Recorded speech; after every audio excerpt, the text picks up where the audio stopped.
Hello there, welcome to Nighttime Stories. I hope you've had a wonderful day. Now it's time to unwind. I'm here to help you drift off into a peaceful sleep.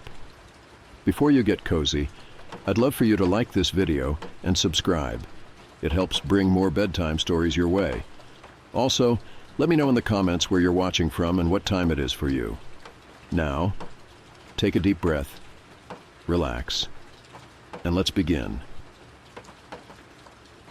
I never considered myself a paranoid person. I was rational, logical, the kind of person who double-checked the locks at night but never dwelled on what might be lurking in the dark. That all changed when I moved into the apartment on Sycamore Street. I had found the listing online. A one-bedroom, third-floor unit in an old, pre-war building that had just the right amount of charm and history. It wasn't cheap, but it was in my budget, and after years of roommates and shared spaces, I was eager for solitude. The landlord, an older man with tired eyes and a cigarette-stained voice, handed me the keys without much conversation. "Quiet building," he muttered. "Good neighbors. Just keep to yourself." I should have known then. The first few nights were uneventful. The apartment was small but cozy, with high ceilings and creaky wooden floors that groaned under my steps. I spent my evenings unpacking, arranging furniture, and getting used to the rhythm of the place. Occasionally I'd hear muffled sounds from the units beside me, footsteps above, a door closing in the hallway, but nothing out of the ordinary. Then I started noticing things. At first they were small details, easy to dismiss. A kitchen cabinet I could have sworn I closed being slightly ajar in the morning, my keys not quite where I left them, the lingering scent of cigarette smoke despite no one in the building appearing to smoke. It unsettled me, but I convinced myself I was imagining things. After all, it was an old building. Things shifted. I was just adjusting. Then came the knocks. They started around midnight. Faint, rhythmic, always 3 soft taps against my front door. The first time, I hesitated before checking the peephole. The hallway was empty.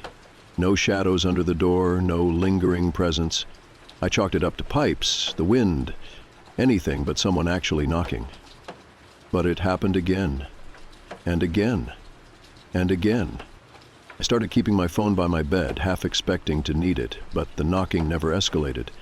Just those same steady 3 taps, like a question waiting for an answer. Then, one night, I woke up to something worse. It wasn't the knocking this time. It was a sound, the distinct, deliberate click of my front door unlocking. I shot up in bed, heart hammering. I was certain I had locked it. I always did. My throat tightened as I strained to hear, every muscle in my body tensed, waiting. The door didn't open. No footsteps followed, but I lay there for hours, staring at the ceiling, waiting for something, anything, to happen. The next morning, I convinced myself it had been a dream. Stress, sleep deprivation. I double-checked the lock before leaving for work, pulling the door hard to make sure it was secure. That night I placed something small, a stray penny, on the doorknob. It was a stupid test, but I needed proof. When I woke up, the penny was on the floor. I stared at the penny for a long time, my mind scrambling for explanations. Had I brushed against the door in my sleep? Had some shift in the air knocked it off? No, that wasn't possible. Someone had touched the knob. Someone had been inside.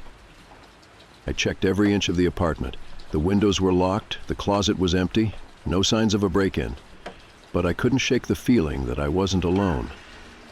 That night I pushed a chair against the door. It wasn't much, but it made me feel like I had some control. I went to bed with my phone clutched in my hand, my heart racing at every creak and groan of the old building. At exactly 12:03 a.m., the knocking started. 3 soft taps. I held my breath. Then the doorknob turned. It didn't rattle violently, didn't shake like someone was trying to force their way in. It just turned, slow and deliberate, testing.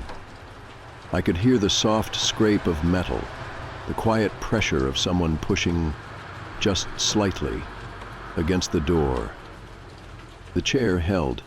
I sat up in bed, my stomach twisting. I wanted to call the police, but what would I even say? That someone might be trying to get in? That I thought someone had been inside before?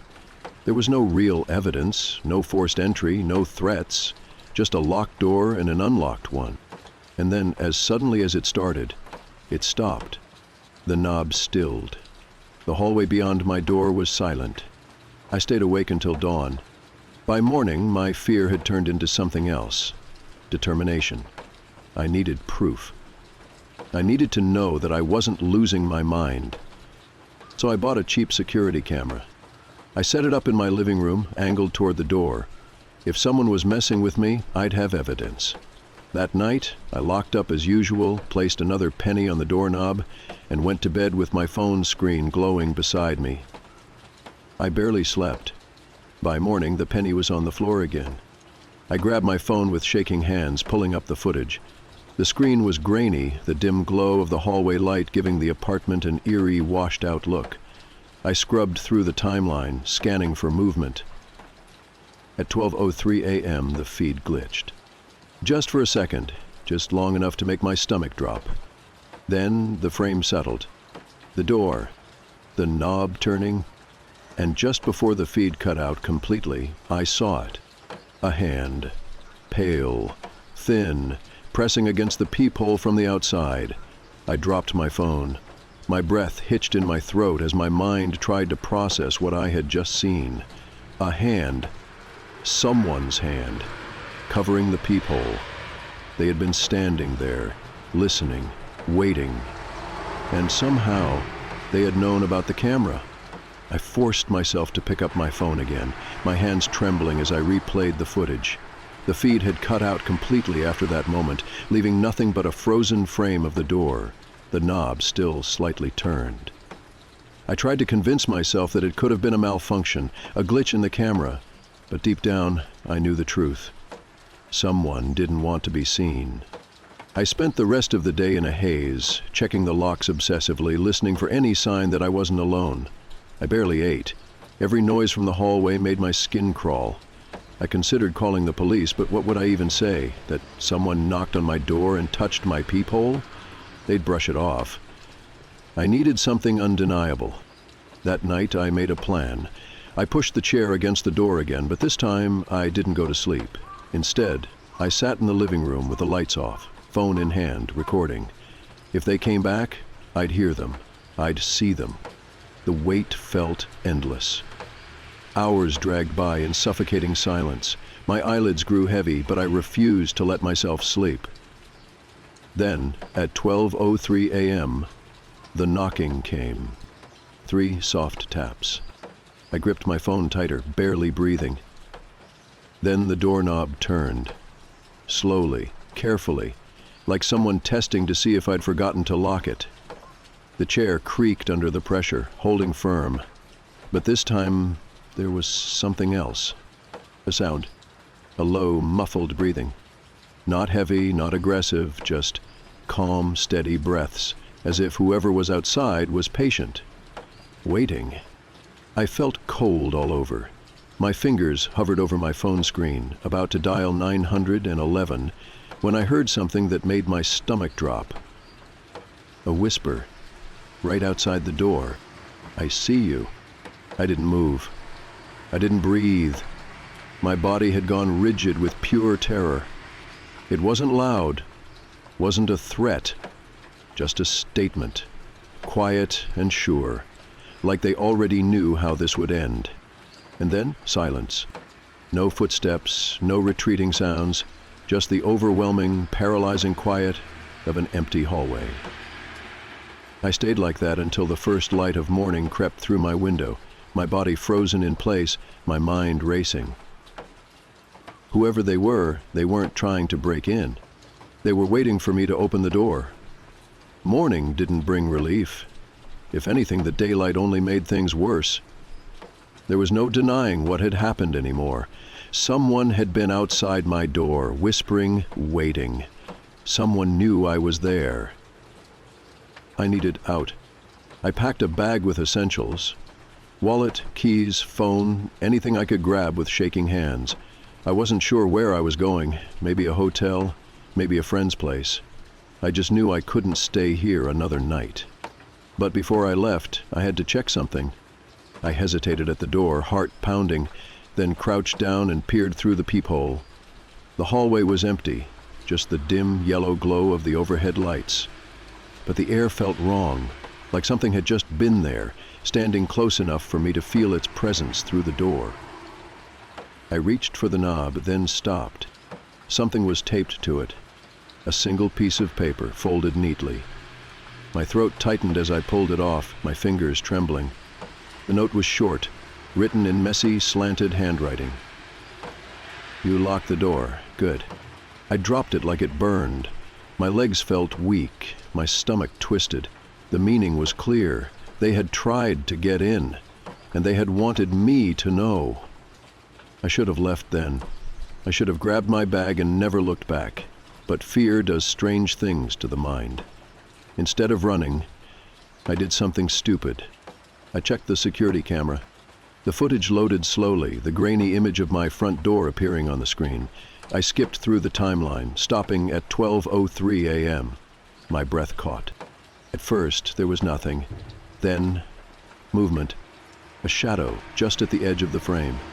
A figure, stepping forward. They were tall, unnervingly thin, wearing dark clothing that seemed to blend into the walls. But the worst part, the part that made my skin crawl, was their face, or rather, the lack of one. The person had something pulled over their head. A mask, maybe? A hood? There were no features, no eyes, just a smooth, blank surface, staring directly at the camera. Then, they raised a hand. Slowly, deliberately, they reached forward and covered the lens. The footage cut out. I shut off my phone and backed away from the door, my entire body screaming at me to go. Now. I didn't stop to grab anything else. I yanked open the door, half expecting someone to be standing there, but the hallway was empty.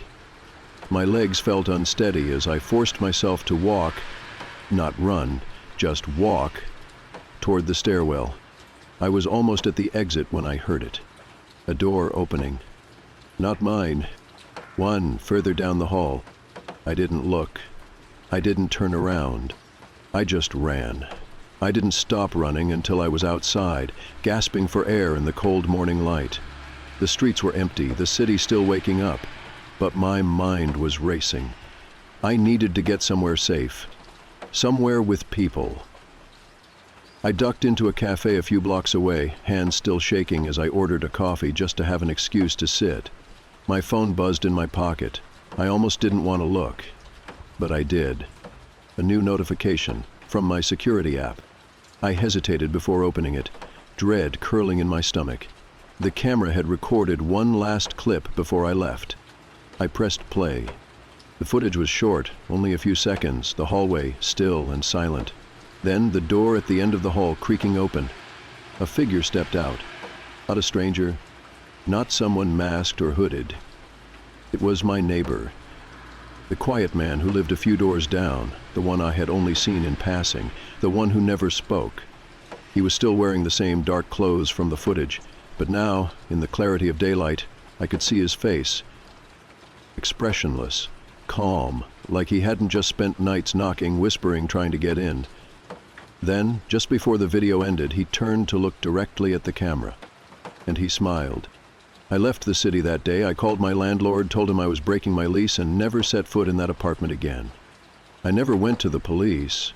What would I even say? That my neighbor was standing in the hallway at night? That he smiled at a camera?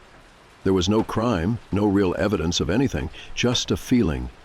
A deep, bone-chilling certainty that if I had opened my door that night, I wouldn't be here to tell the story. I don't know what he wanted. I don't want to know. But sometimes, late at night, I still wake up thinking I hear 3 soft knocks against my door. And I will never, never check to see who it is. I've always been fascinated by the internet, not just the surface web, the part everyone uses daily, but the deeper layers. The kind of places you don't just stumble across. The kind of places you have to look for. I grew up online, spending countless hours learning how things worked, coding, networking, even a little ethical hacking. I wasn't a professional by any means, but I knew my way around. I understood how to protect myself, how to stay anonymous. The internet was my playground, a vast, endless maze of information, and I prided myself on knowing how to navigate it. But the more time you spend on something, the more it loses its excitement. The regular web had become boring to me. Social media, streaming, forums, they all felt shallow. That's why I started exploring the dark web. Not because I had any real reason to, but because it was there. A hidden world beneath the surface, full of mystery and secrecy. At first it was nothing special, just black market sites, conspiracy forums, weird archives of books and documents that weren't supposed to exist. Most of it was exaggerated, clickbait for the paranoid, but every once in a while I'd find something truly disturbing, something that didn't feel like it was meant to be seen. And that's where this all started. It was around 2 a.m. when I came across a discussion thread that caught my attention. It had no title, just a string of random letters and numbers, and only a handful of replies. The first post was simple. If you know, you know. If you don't, leave. I had seen cryptic messages like this before. Usually they led to some nonsense, but I was bored and I had nothing better to do. I clicked. The page that loaded was strange. A black background with a single blinking cursor, like an old command prompt. No images, no links, just a text box. Enter your request. I hesitated. It looked like some kind of database, maybe an archive. I decided to test it. I typed, "Show me something interesting." For a few seconds, nothing happened. Then the screen flickered and a file name appeared. "Watch me, MP4. A download prompt followed. I hesitated. I knew better than to open random files from the dark web, but my curiosity got the best of me. I ran a quick scan. No viruses detected. Against my better judgment, I opened it. The video was low quality, grainy, like it had been recorded on an old phone. It showed a dark room dimly lit by a single flickering bulb. In the center of the frame was a wooden chair. Someone was sitting in it, their face covered by a white cloth sack, their hands tied behind their back. My stomach twisted. The camera was completely still, like it had been set up and left to record.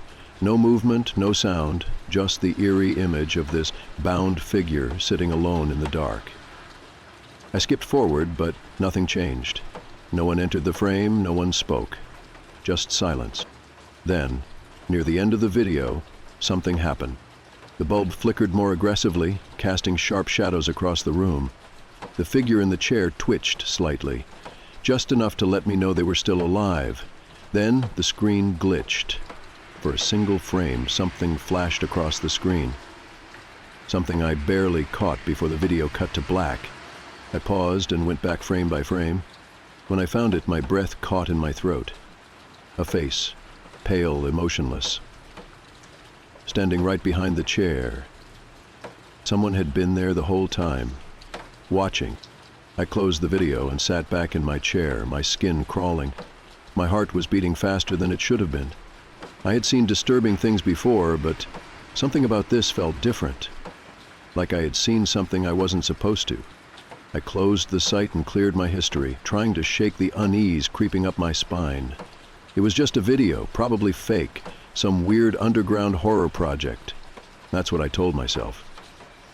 But as I sat there, staring at my screen, a notification popped up, a new message. No username, no subject, just a single sentence. "Did you like what you saw?" I felt my stomach drop. I didn't reply. I didn't even move. My fingers hovered over the keyboard, frozen. How had they messaged me? I had used a VPN, routed my connection through multiple servers. My setup was solid. There was no way someone could have traced me. Another message appeared. "You shouldn't have watched that." I reached for my mouse, ready to shut everything down, but before I could, a final message popped up. And this time, it wasn't a question. It was my full name. And beneath it, my home address. I stared at the screen, my mind racing. No, this had to be some kind of trick, some scare tactic. Maybe the website logged IPs after all, and they were using it to mess with me. But then I saw the next line of text appear. "Mom. Dad. Little sister." Her full name. My blood ran cold. This wasn't just my information, they knew my family. I shot up from my chair so fast it nearly tipped over. My heart pounded in my ears as I turned around, suddenly hyper-aware of every shadow in my room. My blinds were shut, my door locked. But for the first time in my life, I felt completely exposed. I turned back to my computer and slammed the power button, killing the screen instantly. My reflection stared back at me from the black monitor, my own face pale, my eyes wide with panic. I needed to think. I needed to do something. I grabbed my phone and checked the front door camera feed. Nothing. The street outside was empty, just the usual parked cars and dim streetlights. But that didn't mean I was safe. My hands were shaking as I dialed 911. The line rang twice before a dispatcher picked up. 911, what's your emergency? I took a breath, trying to steady my voice. I think someone's stalking me, online. They sent me my address, my family's names. I don't know how they got it. Are you home alone? Yes. Have you seen anyone outside your residence? I hesitated. No, but a notification sound went off. My phone screen lit up with a new message. Unknown number. Calling the cops won't help. My breath caught in my throat. Sir, the dispatcher asked, are you still there? I swallowed hard. Yeah, I just got another message. Do not respond, she said firmly. Stay on the line with me. I'm dispatching an officer to your location now. I wanted to believe that would help, but deep down I knew whoever this was had already gotten too close. The next 20 minutes felt like hours. I stood by the window, phone gripped in my sweaty palm, eyes locked on the street outside. Still nothing, no movement. Then, finally, blue and red lights. I let out a shaky breath as the patrol car pulled up in front of my house. 2 officers stepped out, scanning the area before approaching my door. I opened it before they even knocked. You reported an online threat? One of them asked, his voice calm but serious. I nodded, stepping aside to let them in. They knew everything about me, my address, my family, everything. The older officer, Ramirez, gestured to my desk. Can you show us the messages? I hesitated before powering my PC back on. My fingers felt stiff as I moved the mouse, navigating back to the chat. But when I opened the messages, they were gone. Every single one. The thread was empty, like it had never existed. I stared at the screen, my mind struggling to process it. They were here, I swear. Ramirez gave me a long, unreadable look before turning to his partner. The younger cop, Hendricks, crossed his arms. Are you sure this wasn't just some elaborate prank? Huh? A wave of frustration crashed over me. No! I didn't imagine it. They sent me my family's names. Ramirez sighed. Look, we're not saying you're making this up, but if there's no evidence... Another notification sounded. My phone. I nearly dropped it as I fumbled to unlock the screen. Another message from the unknown number. Unknown number. They won't believe you. I turned the screen toward the officers, my pulse hammering in my ears.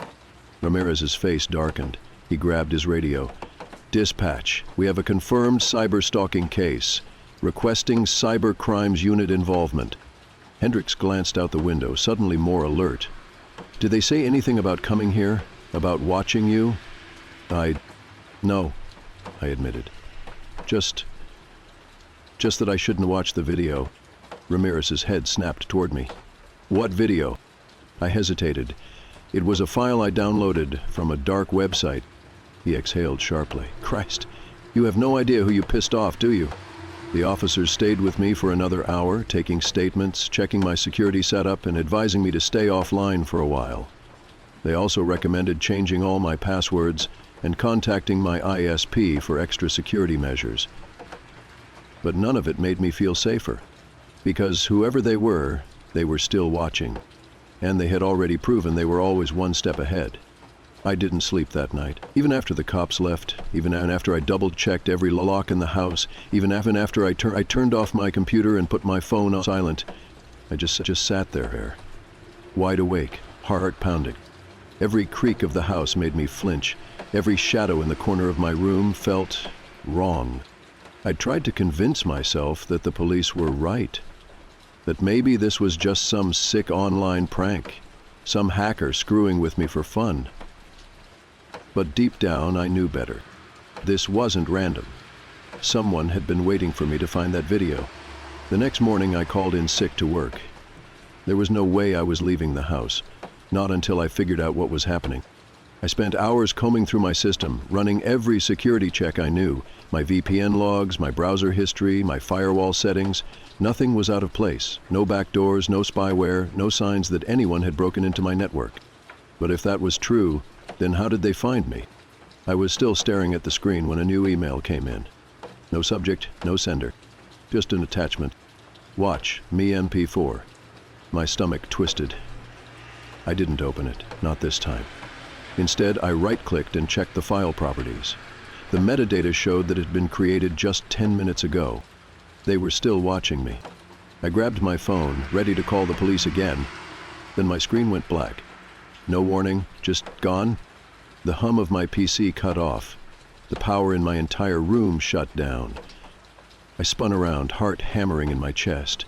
The lamp on my nightstand was still on, the hallway light still glowing under the door. The house still had power. It was just my room. Then, from the darkness of my monitor, a notification sound. My phone screen lit up. A new message. Unknown number. No more computers, let's talk. I almost threw my phone across the room. Instead, I forced my shaking fingers to type out a reply. Who are you? What do you want? 3 dots appeared. They were typing. Then the response. Come outside. A sharp, ice-cold dread gripped my spine. I stood up, moving slowly toward the window. My hands felt numb as I pulled back the curtain just an inch. And I froze. A car sat parked across the street. Black, tinted windows. The kind you see in movies when people are being watched. I squinted, trying to make out if anyone was inside. Then, as if they knew I was looking, the headlights flashed. A small, quick burst of light. I stumbled back from the window, heart slamming against my ribs. My breathing was too fast, too shallow. I wasn't imagining this. This wasn't some digital prank. They were here, watching me, waiting. I didn't reply to the message. I didn't go outside. I just backed away from the window, forcing myself to think. The police were useless. Even if I called them again, by the time they showed up, the car would be gone. I had to do something else. I had to disappear. First, I shut off my phone, pulled out the SIM card, tossed it. Then, I grabbed my laptop and drove 3 towns over to a public library. Logged into a fresh account using a brand new VPN and sent an encrypted email to a hacker forum I knew. Need to scrub my entire digital footprint. Willing to pay. I attached a Bitcoin wallet with enough to make it worth someone's time. 5 minutes later, I got a reply. Done. Don't contact us again. Just like that, everything connected to my real identity was wiped. It wouldn't stop them from finding me physically, but at least online, I was gone. I ditched my car in a crowded parking lot and took a bus back home, making sure no one followed. Then, as soon as I got inside, I packed. Not just a bag, everything. Laptop, gone. Hard drives, burned. Credit cards, cut up. By nightfall, my entire life was packed into a single duffel bag. I took one last look around my apartment. The place I had spent years in. The place that was supposed to be safe. Then, without looking back, I walked out the door. I wasn't coming back. I drove through the night, not stopping until I was at least 4 hours away from home. I paid in cash at a cheap motel off the highway, kept my head down and barely slept. Every sound outside the thin motel walls sent a jolt of panic through me. I kept imagining someone forcing their way in, dragging me out into the dark. But nobody came. By morning, I had a plan. I wasn't just running, I was disappearing completely. I took out as much cash as I could from an ATM before canceling my bank accounts. I bought a prepaid phone with cash, using it only to call my family and tell them I was leaving for a while.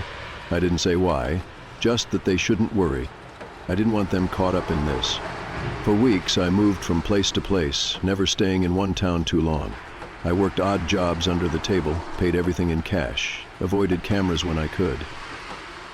I didn't use my real name. I didn't use the internet. Eventually, the paranoia dulled. The feeling of being watched started to fade. But I never let my guard down completely. Because the truth is, I still don't know who they were. A hacker group? A secret organization? Just some lunatics who stumbled across me at the wrong time? I'll probably never know. What I do know is this. The dark web isn't just some playground for scary stories. It's real. And if you go looking for something you shouldn't, sometimes it finds you first. I met him when I was 8 years old. At first there was nothing unusual about him, just another kid in the neighborhood. His name was Darren, and he had this quiet, almost still way of carrying himself, like he was always listening but never truly present. We became friends because, at that age, friendship is simple. You live close, you play together, and that's all there is to it. But looking back now, I realize there were signs, things that should have made me run the other way. Like the way he never seemed afraid of anything, or the way he smiled whenever something got hurt. I remember the first time I saw that look on his face. We were 10, playing in the woods behind my house when Darren spotted a bird with a broken wing.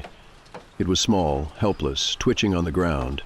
I wanted to help it, to take it home, maybe tell my mom. Darren just stared. Then, before I could stop him, he picked up a rock and smashed it down. The bird squealed once, then went silent. I froze. Darren, what the hell? He looked at me, tilting his head like I had asked something strange. It was already gonna die. I felt sick. I wanted to run home, to get away from him. But he just stood there, completely unbothered.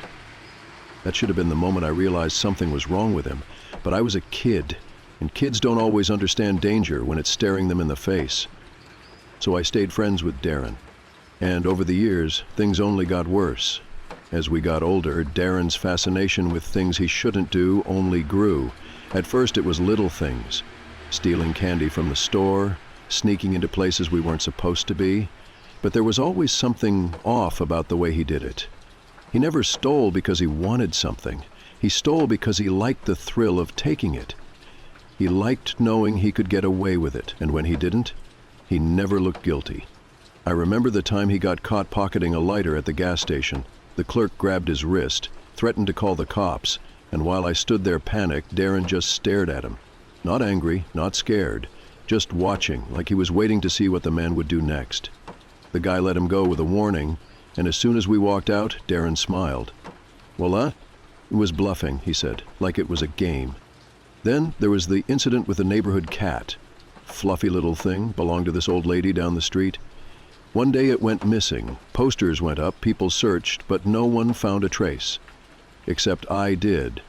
Or at least, I found Darren sitting behind his garage with a knife, his hands dirty, something half buried in the dirt. I didn't ask questions. I didn't want to know. But I remember the way he looked at me when he noticed I was there. Like he wasn't ashamed, wasn't guilty, just curious about what I'd do next. I wish I had told someone then. Maybe if I had, things wouldn't have gone as far as they did.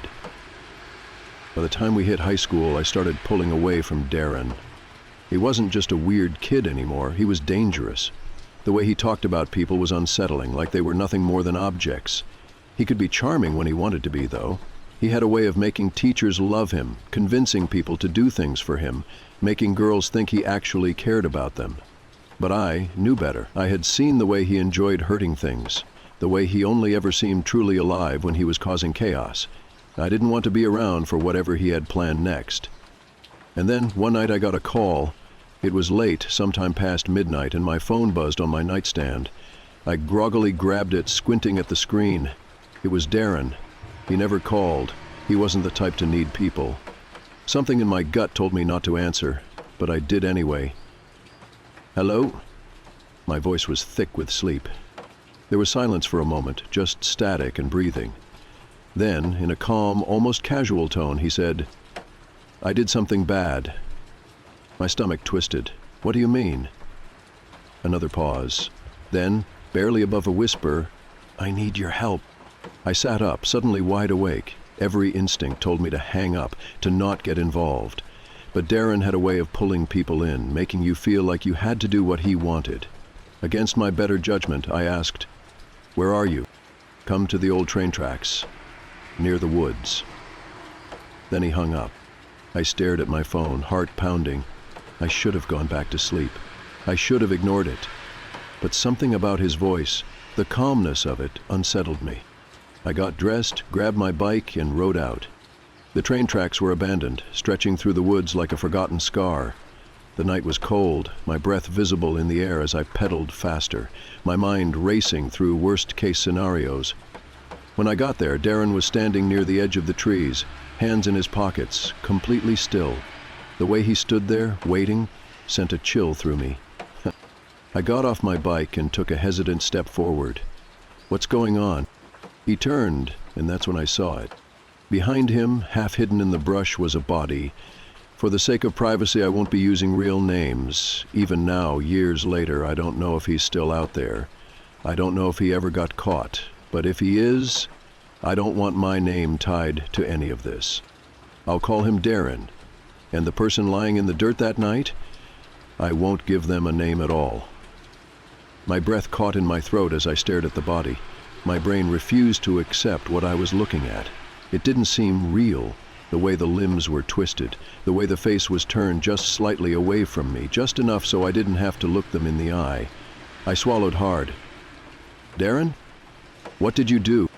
He tilted his head, watching my reaction with that same eerie curiosity I'd seen in him since we were kids. "It wasn't supposed to happen like this," he muttered, his tone almost casual, like he was talking about a broken toy, not a dead person. I took a step back, my mind screaming at me to run, but Darren just sighed. "Look, I didn't call you to freak out. I called you because I need your help." I shook my head. No, I'm not." He took a step closer. I could barely see him in the dim light, but I could feel the weight of his stare. "You are going to help me, unless you want to be just as guilty as I am." My stomach twisted. Guilty. That word clung to me like tar, thick and suffocating. I hadn't done anything, but I was here, wasn't I? I was standing next to a body in the middle of the woods, the only other person around being a guy I had known for years, a guy I had ignored the warning signs about. And just like that, I realized he had planned this.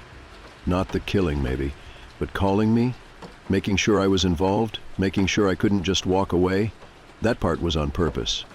I was trapped. My whole body was screaming at me to turn around and run, but my legs wouldn't move. I kept staring at the body, my mind desperately trying to convince itself that this wasn't real, that maybe it was some kind of sick joke, but it wasn't. The air smelled like iron, the dirt beneath the body looked dark and wet, and Darren, if that was even the name I should be using, stood there, watching me, waiting. My voice caught in my throat. "I don't know what you expect me to do." Darren sighed, almost like he was disappointed in me. "I expected you to not be such a little bitch about this." He turned and kicked the dirt near the body, shifting some of the leaves over it. "We need to move it. There's a creek not far from here." That was it. That was the moment I realized he wasn't panicked. He wasn't regretting anything. He was calm. He had already thought this through. I took another step back, feeling my breath quicken.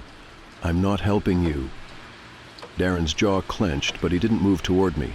He just tilted his head slightly, like he was analyzing me, running through his next move.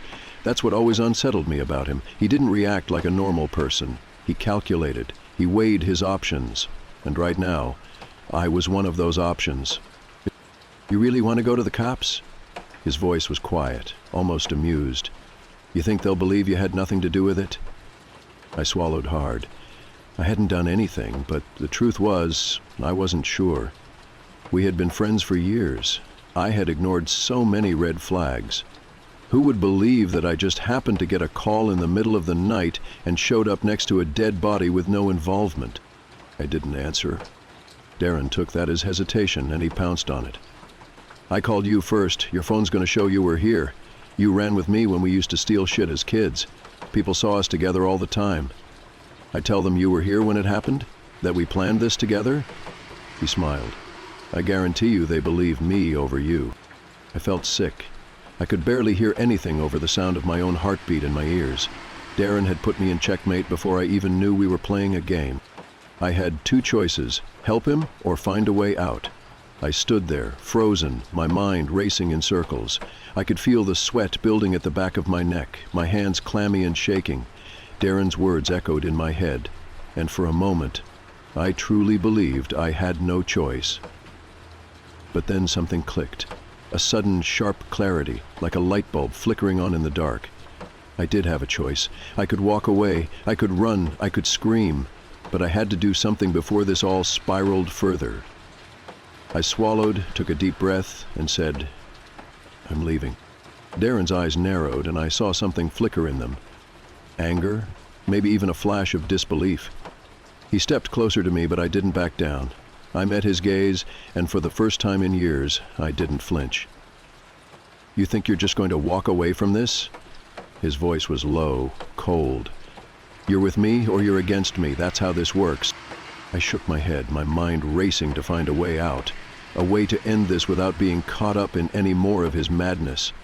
My fingers fumbled in my pocket, reaching for my phone, the small, hidden device I had switched off earlier because I knew Darren was smart enough to check if I was recording. The minute I pulled it out, though, Darren's eyes locked on it. He lunged toward me, but I was already pressing the emergency 911 button, and before he could grab me, the call connected. "Help!" I shouted, my voice shaky. "I'm with someone. I'm in danger. Please, someone, help!" Darren froze. He didn't yell. He didn't run. He just stared, as if for the first time in his life something was out of his control. It didn't matter. The dispatcher had already heard enough. The sirens came within minutes. I don't know what happened to Darren after that. I was taken to the station where I gave my statement, using a fake name for my own safety. The body in the woods was identified, and Darren was arrested hours later. There were no charges I could be tied to, no evidence that I had helped him. But I didn't trust the system. I couldn't. I packed up my things soon after and moved away. The memories of Darren, his calm smile, his twisted sense of control, still haunt me. Even now, I keep my distance from people like him. Sometimes I wonder if he's still out there, but more than that, I wonder how many other people he's convinced to do his bidding. Because someone like Darren, he doesn't stop until he gets what he wants. I don't scare easily. That's something I've always prided myself on, working night shifts at an old office building. Most people would have quit after the first week. But I stuck with it. It's quiet, almost peaceful. The world outside goes to sleep, and I'm left to monitor empty floors and make sure everything is running smoothly. There's a strange comfort in that. No distractions, no interruptions, just me, the security cameras, and the soft hum of the building's old machinery. At first the building seemed harmless enough, a relic from another era, old and worn down, but nothing that screamed danger. Most of the tenants had moved out years ago, leaving the space almost entirely empty. Just me and a few cleaning staff wandering the halls, but something about the silence in that place felt off. It wasn't the kind of silence you'd find in a peaceful home. It was deeper, unsettling, as though the building itself was waiting for something, or someone. It didn't take long before the odd occurrences started. Small things at first, flickering lights, a strange creak in the floorboards. I tried to brush them off, convinced it was just the building settling. But then I heard it. A soft, rhythmic tapping that echoed through the halls. It wasn't loud enough to be a knock, but it was enough to make the hairs on the back of my neck stand up. I walked the floors, checking every room, but found nothing. The tapping continued, always in the background, like a faint drumbeat. For a while, I told myself it was just the pipes or the wind, but as the weeks passed, I couldn't ignore it anymore. The sound wasn't random. It seemed to come from a specific spot each night, a corner of the building where the lights always flickered. I tried to brush it off, telling myself it was just my imagination. But the more I listened, the more the tapping felt deliberate. Someone or something was out there, and it was waiting for me to notice. One night, I decided to do something about it.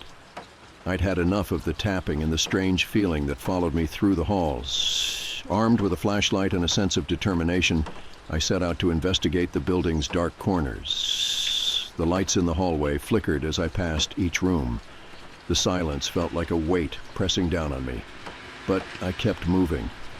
The tapping was louder now, closer. It wasn't just the pipes or the wind. There was something in the building with me. I made my way to the back of the floor, to a storage room I'd never paid much attention to. As I opened the door, the temperature dropped. A chill ran down my spine. I couldn't explain it, but something felt wrong.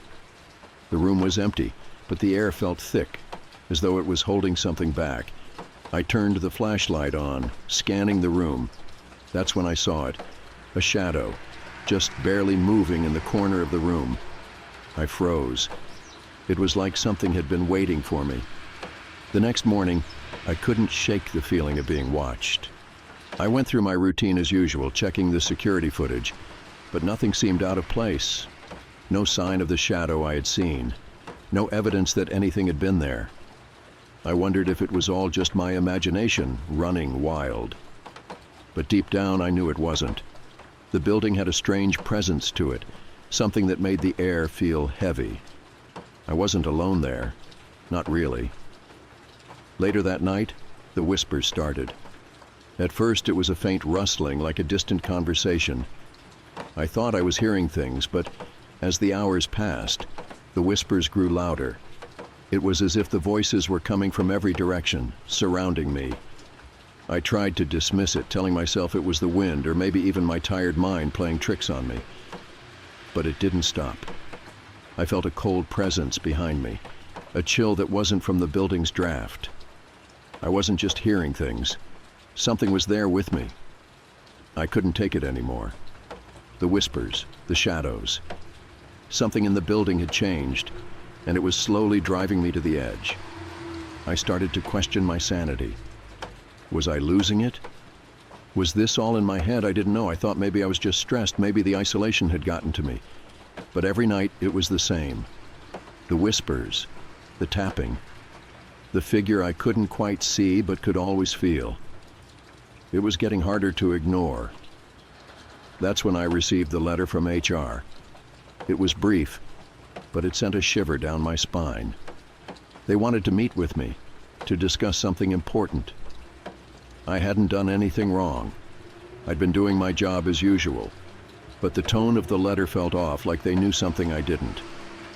I was uneasy, but I had to go. Whatever was happening in that building, I needed answers. I couldn't keep pretending everything was fine when it clearly wasn't. When I arrived at HR's office the next evening, the atmosphere was tense. The room was dimly lit, and the woman sitting across from me didn't say a word as I took a seat. She just stared at me, her expression unreadable. There was an uncomfortable silence before she slid a piece of paper across the desk. It was a printout of a security camera feed from the night before. The footage showed me walking down the hallway, just as I had done so countless times. But something was different this time. In the background of the footage, there was a figure.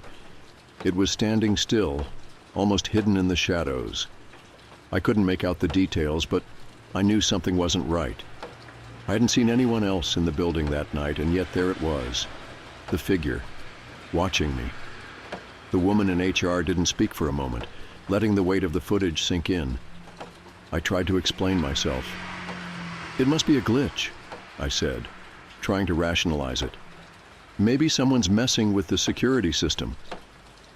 But HR wasn't buying it. They were asking questions I didn't have answers to. Was I hearing things? Was I seeing things that weren't there? They asked me about my well-being, about how long I'd been working the night shifts. I could tell they were concerned, but I wasn't sure if it was because of the footage or because they thought I was losing my mind. The more I thought about it, the more the doubt crept in. Could this all be in my head? Was I imagining things? I didn't know anymore. The shadow, the whispers, the figure on the footage.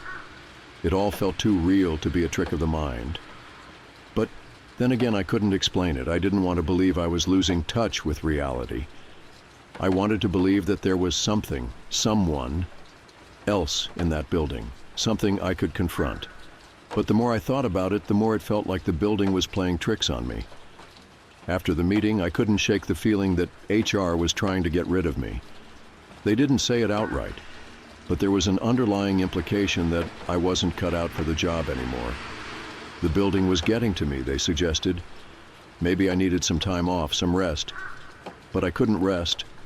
I couldn't stop thinking about what I had seen and heard. The shadows, the figure on the footage. And the more I thought about it, the more the whispers came back.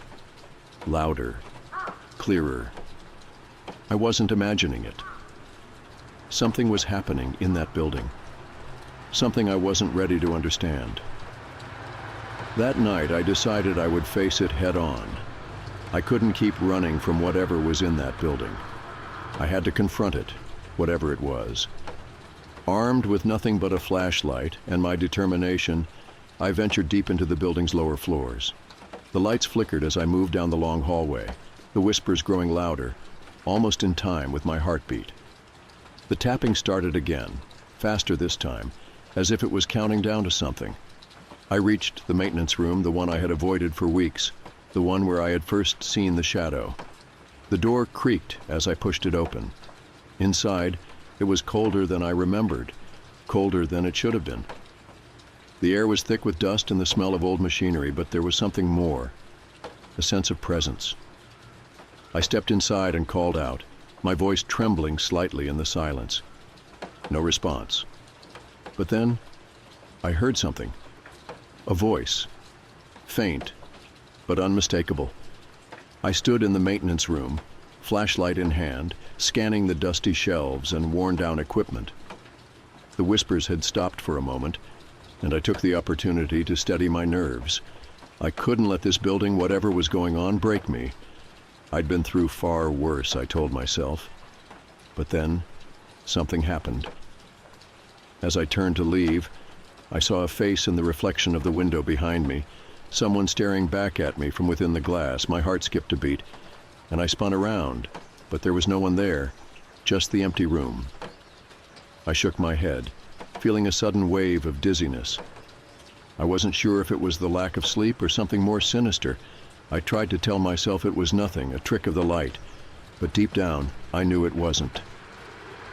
My fingers trembled as I reached for the door handle. The room felt colder than before, and the silence felt like it was suffocating me. I stepped back into the hallway, my breath coming in short, shallow bursts.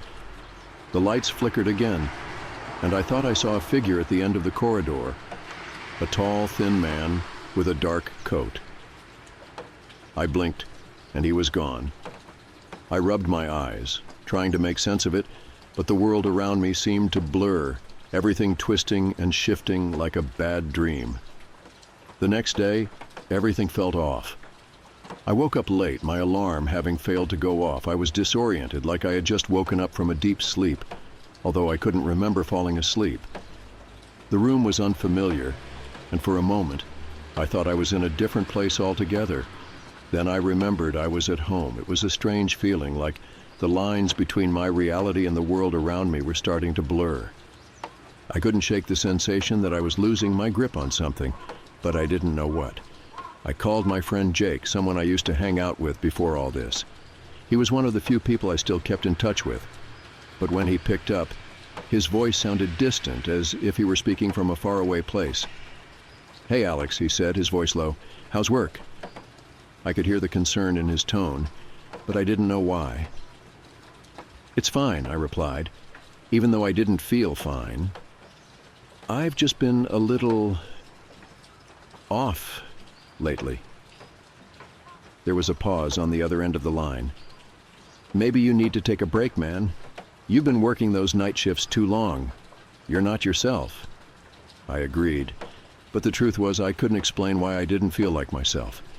The world around me seemed more distant than usual, like I was watching it through a fogged-up window.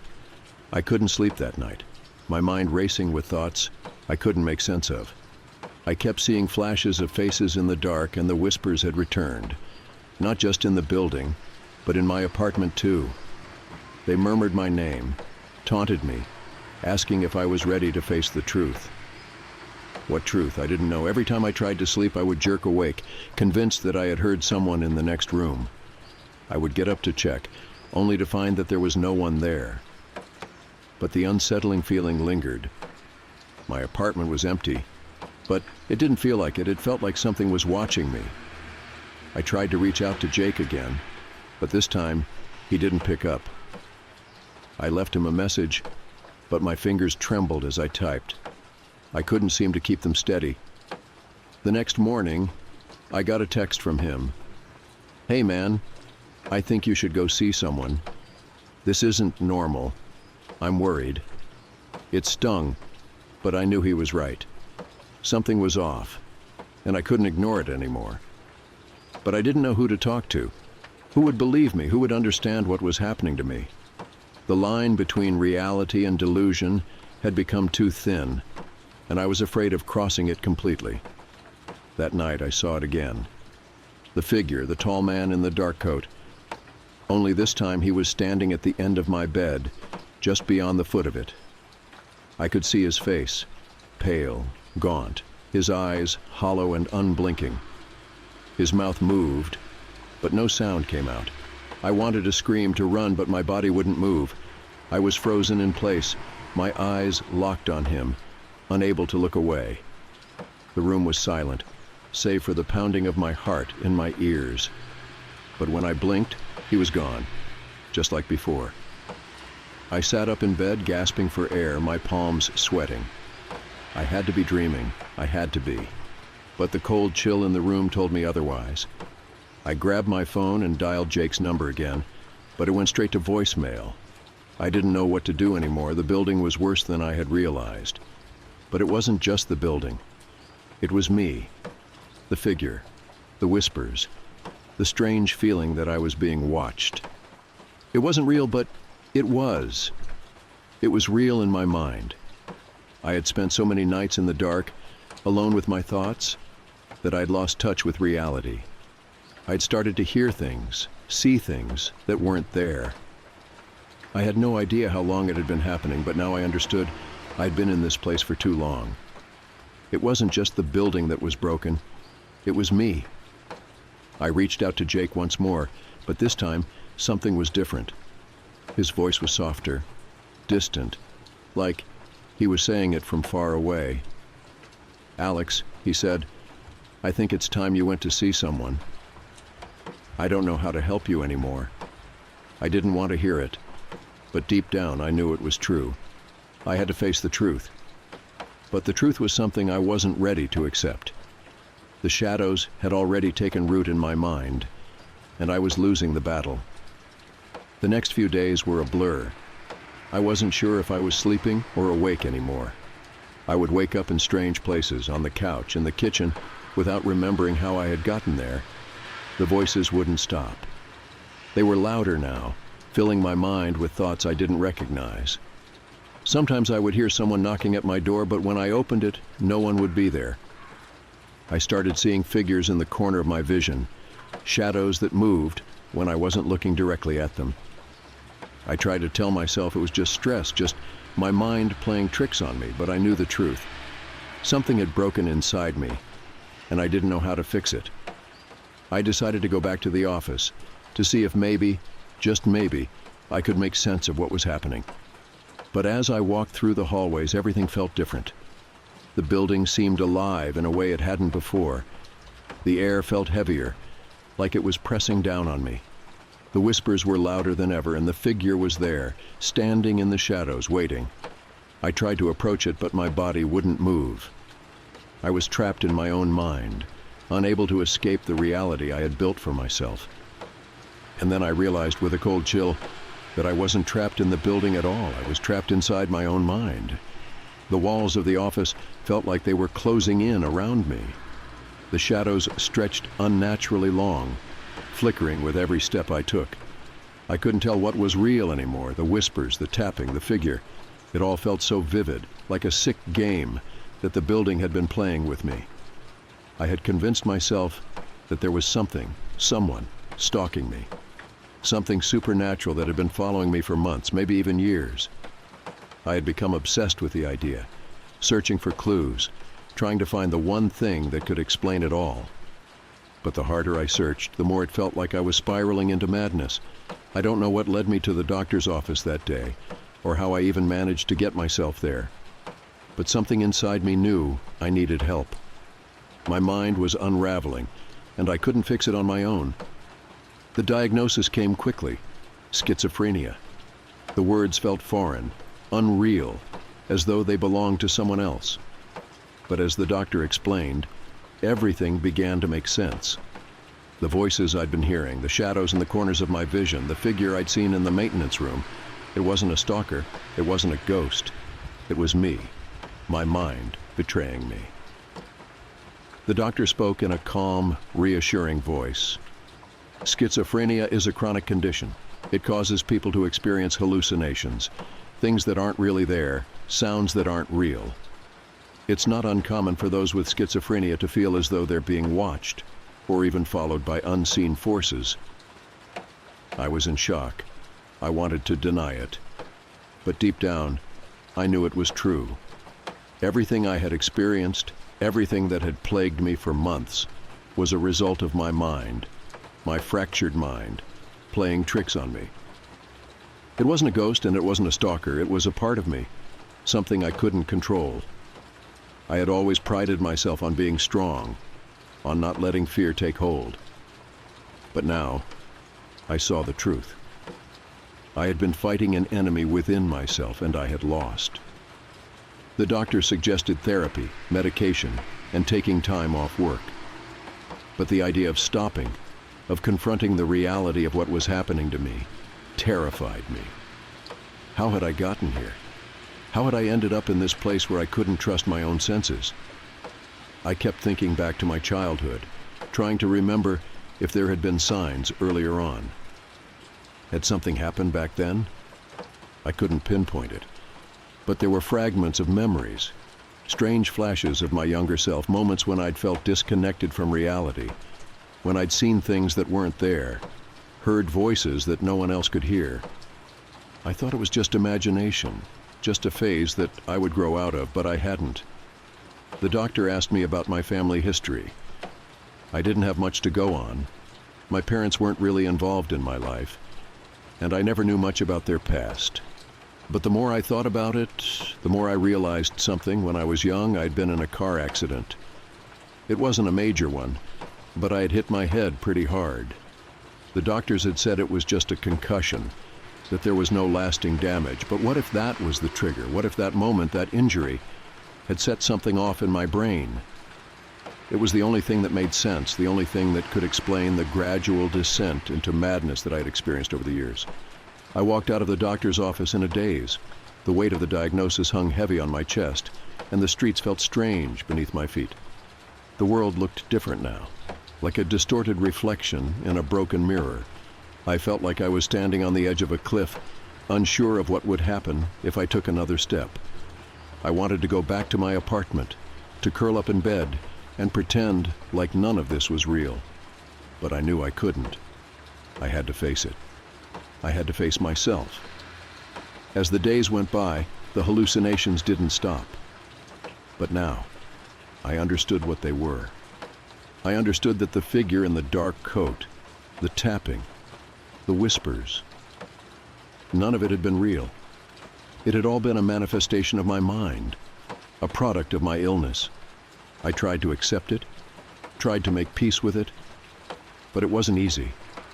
I had spent so long convincing myself that something supernatural was happening to me, that I had been stalked or haunted by some unseen force. It was easier to believe in ghosts than in the terrifying reality that I was the one who had been chasing shadows all along. A few weeks later, I received a call from HR. They had heard about my diagnosis, and while they expressed concern, they offered me the opportunity to take a leave of absence. It was clear they didn't want to fire me, but they also didn't know how to handle the situation. I appreciated their offer, but I knew it was time for me to leave for good. I couldn't stay in that building, in that city, any longer. The place that had once felt so familiar had become a prison for my mind, a place where I had been trapped by my own delusions. I packed up my things and left without a word. I didn't tell anyone where I was going. I didn't want to face the reality of what I had become. But as I drove away, I knew it was the right decision. I couldn't keep running from the truth. It wasn't a supernatural force that had been watching me. It wasn't some dark entity following my every move. It was me all along. And the hardest part was realizing that the only way to escape was to confront the very thing I had been trying to outrun, myself. We had been hiking for hours, the trees growing denser and the trail narrowing, winding deeper into the forest. It was supposed to be a relaxing trip, a getaway from our busy lives, just the two of us, alone in the woods. But as the hours passed and the sun started to dip behind the canopy, the forest began to feel... The air grew heavy. The wind carried a chill that made me shiver despite the warmth of the day. Rachel, my girlfriend, didn't seem to notice. She was ahead of me, her light backpack swaying gently with each step. She had always been the braver one, the adventurous one. I had never really been a fan of the outdoors, but I had agreed to the trip. I figured it was time for me to try something new, and I wanted to make her happy. But now, as the daylight faded and the shadows stretched longer, I couldn't shake the feeling that we weren't alone. I glanced around, but all I saw were trees. Thick, silent, unfeeling trees. Then, we saw them. At first I thought they were hikers like us, just another couple or a group of friends out for a walk. They were standing in a clearing, talking among themselves in low voices. I couldn't make out what they were saying, but something about the way they stood in the middle of the woods, almost too still, made me uneasy. Rachel, always the social one, waved and called out a greeting. "Hey, you guys hiking too?" The strangers turned toward us, their faces expressionless. There were 4 of them, 2 men and 2 women. Their clothes were odd, almost outdated. It was a strange mix of modern and old-fashioned, like they didn't quite belong in the present day. But their eyes, those eyes, were what unnerved me the most. They were too calm, too still. One of the men, tall with a beard and a gray jacket, smiled at Rachel's greeting. But his smile didn't seem to reach his eyes.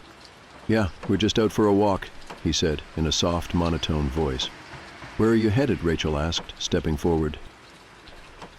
"Around," the woman beside him said, her voice almost a whisper. "Around the woods." I felt a shiver run down my spine.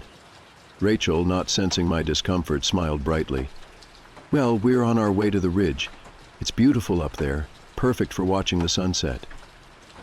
The strangers exchanged a brief, unreadable glance, then nodded in unison. "That sounds nice," the other man said. "Yeah," the woman added.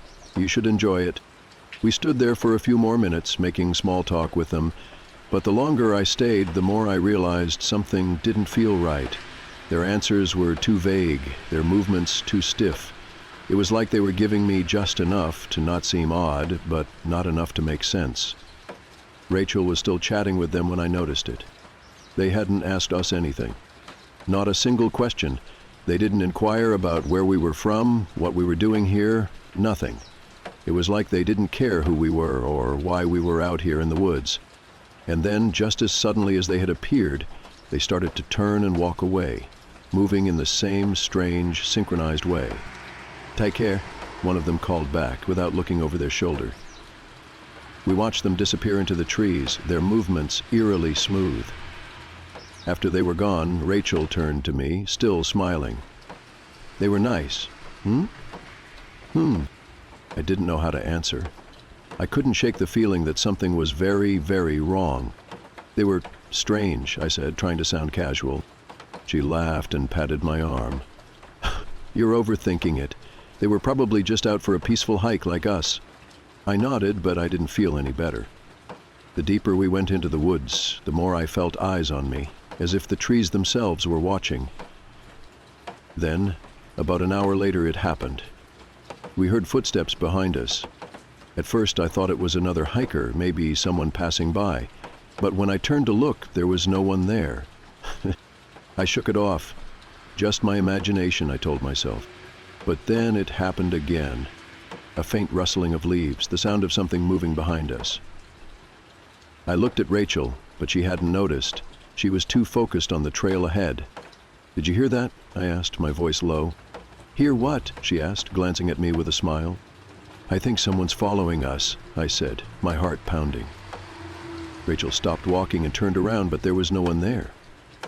"Stop freaking out," she said, laughing softly. "You're just paranoid." I wanted to believe her. I really did. But as the minutes passed, I couldn't shake the feeling. I had been hiking for long enough to know when something was off, and something was definitely wrong. As the sun finally set, we decided to head back to the campsite. I was relieved to finally be heading in the right direction. But that's when it happened again. The sound of footsteps. I turned around quickly, my stomach dropping. There, standing in the fading light, were the four strangers. They weren't running, they weren't shouting. They were just standing there, watching us. I grabbed Rachel's arm. "We need to go, now." But as we turned to leave, I noticed something terrifying. No matter how fast we walked, the strangers were always just behind us. I tried to tell myself it was coincidence, but it was too much to ignore. Each time I glanced back, they were there, walking at the same steady pace. No matter how fast we moved, they kept a perfect distance, never rushing, never running, but never falling behind either. We picked up the pace. I started to jog. I wanted to scream, but I couldn't. Something in my gut told me if we did, they would hear it. But they didn't move any faster. They just kept following, as silent and as still as shadows. We finally reached the edge of the woods near the parking lot, and I turned one last time. The strangers were still there, standing at the tree line, watching us. They didn't approach, they didn't say a word, they just stood there, silent, unwavering. I didn't know if we were ever going to get away. We got in the car and left without looking back. I didn't care if I was being paranoid anymore. All I knew was that the feeling of being followed wouldn't leave me, and I couldn't shake the thought that they were still out there, watching. The next day we packed up and left the area. We didn't talk much on the way back to the city, both of us silently processing the strange encounter. I tried to brush it off, but I couldn't. Every time I closed my eyes, I saw them. Those unblinking eyes, watching from the trees, never moving closer, but always just behind us. I couldn't help but feel they had been more than just hikers. Something about their perfect calm, their synchronized movements, didn't sit right. And the worst part? They didn't need to chase us. They were always just one step behind. We didn't speak much on the drive home, both of us lost in our thoughts, trying to make sense of what had happened. The evening had turned from a peaceful hike into something far more sinister. As we got closer to the city, I thought I'd finally be able to shake the feeling that something wasn't right. But it lingered. The air in the car felt heavier, the road seemed darker. Every turn I took, every passing streetlight felt like it was closing in on me. Rachel was quiet, her face pale in the dim light, and I could tell she was replaying the same events over and over in her mind. We had both been unsettled by the strangers, but I couldn't tell if it was just fear or something worse that was making the hairs on the back of my neck stand up. As I turned onto the highway, the headlights flickered for a brief moment, and I slammed on the brakes instinctively. The car jolted to a stop, and I sat there for a moment, my heart pounding. Rachel's voice broke the silence, her tone more nervous than usual. "Did you see that?" she asked, her eyes darting nervously out the window. I blinked and looked around. There was nothing unusual about the road, just empty fields and the occasional passing car. "See what?" I replied, trying to keep my voice steady, but I could hear the tremor in it. "Back there," she insisted, "in the trees. It looked like one of them, one of the people from the woods."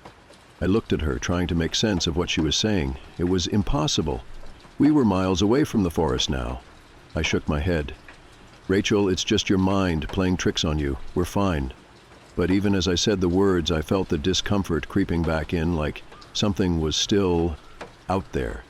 We didn't speak for the rest of the drive, but I couldn't ignore the feeling that we weren't alone. The sensation that we were being watched had returned, only this time it was even more intense. Every reflection in the rearview mirror felt wrong. Too still, too quiet. I kept glancing back, but there was nothing, just the dark highway behind us. When we finally arrived at the apartment, I thought I'd be able to breathe again. We had made it back to safety, away from the woods, away from the strangers. But as I got out of the car, I noticed something strange. The hairs on my neck stood up again. A set of footprints, wet, muddy, and fresh, led from the entrance of our building, disappearing around the corner of the parking lot. It couldn't be. I froze. Rachel had already gone inside, but I stood there for a moment, staring at the footprints. They led toward the entrance where we'd parked earlier, but then they turned. They veered off toward the side of the building. I felt my stomach twist. The only explanation that made sense was that someone had followed us here. Someone who had been with us in the woods. The strangers. But how had they gotten here so quickly? How had they known exactly where we were going? Later that night I couldn't sleep. I kept hearing noises, scratching sounds at the door, soft thuds against the walls, the feeling of something watching me from the dark corners of the room. I kept checking the windows, locking and unlocking the door, even though I knew it wouldn't make a difference. My thoughts kept returning to the footprints. Had they been here? Had they watched us come in? Rachel was asleep, oblivious to the sense of dread that had taken over me. I felt paranoid, but I couldn't shake the feeling that the strangers were still with us, silently waiting for the right moment. I decided to check the balcony. The apartment was on the second floor, so there was no reason anyone could easily get up there, but I had to make sure. As I walked to the sliding door, my breath caught in my throat. There, in the darkness outside, I saw something that made my blood run cold. A figure, standing motionless at the edge of the parking lot, looking up at the apartment. I froze, my heart hammering in my chest. The figure was dressed in dark clothes, just like the strangers from the woods. I couldn't make out their face, but their posture was eerily familiar. Still, unnervingly still. I blinked, and when I opened my eyes again, the figure was gone. I woke Rachel and told her we needed to leave, but she refused. She didn't believe me.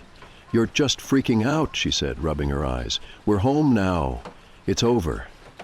But as much as I tried to calm myself, the presence outside felt real. I was convinced the strangers had followed us here. Even if they hadn't come inside, their presence loomed over us. I stayed up the rest of the night, jumping at every creak of the building, every sound that echoed in the darkness. And in the morning, when I checked the balcony again, there were no signs of anyone being there. But I knew what I'd seen. The next few days were a blur. I tried to put the whole thing behind me, tried to tell myself it was nothing more than paranoia, but I couldn't escape the feeling that they were still out there. Rachel and I started to notice things, little things that didn't add up. We found our front door slightly ajar in the mornings, the living room lights on when we were sure we'd turned them off. And one night as I walked down the hallway, I could have sworn I heard a faint whisper from the dark, like someone was standing just beyond the shadows, watching. I couldn't shake the thought that the strangers had never truly left us. Their calm, silent presence had followed us back into our lives, and no matter how far we ran, no matter how much we tried to escape the woods, they would always be one step behind. Days turned into weeks, but the unsettling feeling of being watched never truly left. Rachel and I tried to move on, to resume our lives, but something had shifted within me. The woods, the strangers, the ever-present feeling of being followed, it haunted me. It wasn't just paranoia. It was as if they were still there, lurking in the background, waiting. I couldn't shake it. I started doing some research online, looking up anything that might explain the strange events, but nothing I found felt right. No reports of missing hikers, no strange occurrences in the area, nothing that could explain what we had experienced. I even looked up the strange figures from the woods, but there was nothing, no trace of them online. It was as if they didn't exist. But the more I searched, the more I found myself spiraling. I became obsessed. I checked the locks, the windows, every corner of the apartment.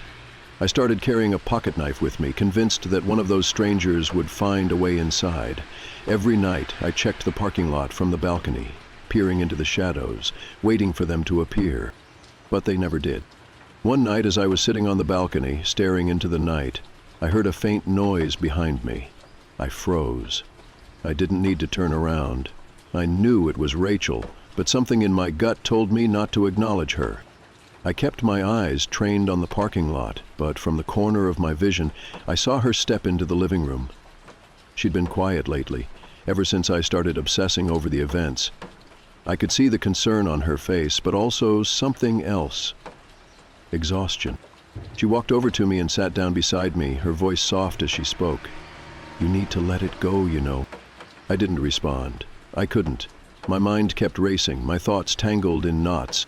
"Look," she continued, her voice full of gentle frustration. "I know you're scared, but this—" She paused, as if choosing her words carefully. "This isn't helping us. We're fine. We're safe." Her words should have comforted me, but they didn't. Instead, they made me feel like I was losing control of something deeper. That night, after Rachel fell asleep, I couldn't help myself. I grabbed my keys and decided to go for a drive. I didn't know where I was going, just that I needed to get out of the apartment. The darkness of the city streets felt like a better alternative than the quiet of the apartment that had begun to feel too small. As I drove, I found myself heading back toward the woods. The familiar feeling of unease settled in my stomach, but this time, I didn't turn back. I parked near the trailhead, unsure why I'd come back here, but feeling a strange sense of closure that I hadn't felt in weeks. I walked down the trail, the soft crunch of leaves beneath my feet the only sound in the dead of night. The forest was silent, just like it had been the first time we walked through it. For a long time I stood there, breathing in the cold air, waiting. But nothing happened. The strange figures didn't appear. The oppressive feeling of being followed didn't return. I had come here expecting to see them, expecting to confront my fear, but there was only quiet. I realized then what I had been afraid of all this time. It wasn't the strangers or their silent pursuit. It wasn't the fear of being chased or watched. What had terrified me was the idea that I couldn't escape my own mind. The anxiety, the paranoia, the constant wondering if I was truly losing touch with reality. But standing there in the woods, I realized something important. They had never been following me. I had been following them. They had always been one step behind. Not because they were hunting me, but because I was the one who couldn't let go of them. My mind had twisted the experience into something darker than it ever was, building it up until it felt like a constant presence in my life. But in the end, they had never shown any aggression, never made a move against me. They were just people, strange, yes, but not a threat. And that realization was all I needed. I went home, feeling lighter than I had in weeks. Rachel was still asleep when I returned, her soft breathing the only sound in the apartment. I quietly crawled into bed beside her, feeling the tension slowly drain from my body. The next morning I felt different, calmer. I knew it would take time to truly let go of the fear, but I had faced it head on, and that was enough. The strangers, the woods, the paranoia, it was all part of the journey, but it wasn't something I would let control me anymore. We didn't go back to the woods. I didn't feel the need to. But for the first time since that strange encounter, I felt at peace. The lingering fear had faded into the past. Sometimes, the only thing that follows you is the fear you hold on to. And in the end, it's up to you whether or not you let it define you.